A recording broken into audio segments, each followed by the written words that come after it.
Training பண்ணும்போது என்ன செய்யணும்னா டாக் எப்பவுமே அவுத்து இருப்பாரு, சாப்பாடு கண்டினியூ பண்ணணும், சாப்பாடு கண்டினியூவாக கொடுக்கணும்.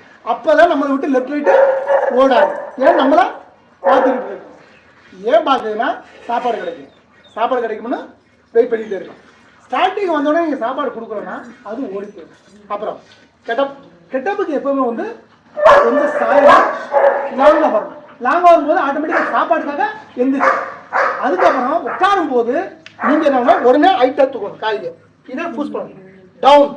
அதே மாதிரி நேராக கீழே கொண்டு போகணும். அப்போ தான் அது வந்து டவுன் ஆகும். இல்லாட்டி என்ன ஆகும், எந்திரிச்சு முன்னாடி வந்துடும்.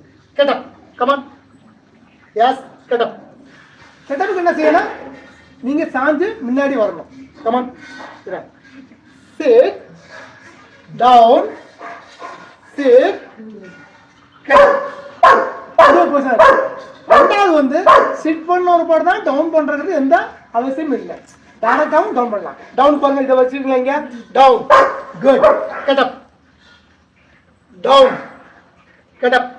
இதுல என்ன கெட்டப்புக்கு எப்படின்னா நீங்க உட்கார்ந்த இடத்துல வந்து லைட்டா புஷ் பண்ணும்போது கீழே டவுன் ஆயிடும், எந்திரிக்கும் போது சாய்வா முன்னாடி போகும்போது எந்திரிச்சிடலாம்.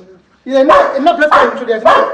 அதே மாதிரி டவுன் இங்க இருந்து நீங்க வந்து கெட்டப் பண்ண மாட்டான், இங்க இருந்து கெட்டப் பண்ண மாட்டான். ஏன்னா உட்கார்ந்துட்டு தான் எந்திரிப்பான். அதனால டைரக்டா கெட்டப் பண்ணணும். டைரக்டா டவுன் பண்றது நினைக்கிறவங்க பூஸ்ட் பண்ணி டவுன். டைரக்டா கட் பண்றது என்ன ஆகுது, முன்னாடி சாயம் முன்னாடி தான் டவுன் பண்ணாவும் அவன் எந்திரிப்பான். உட்கார்ந்த இடத்துல இருந்து டைரக்டா அப் பண்ணீங்கன்னா எப்ப கத்துக்கிட்டு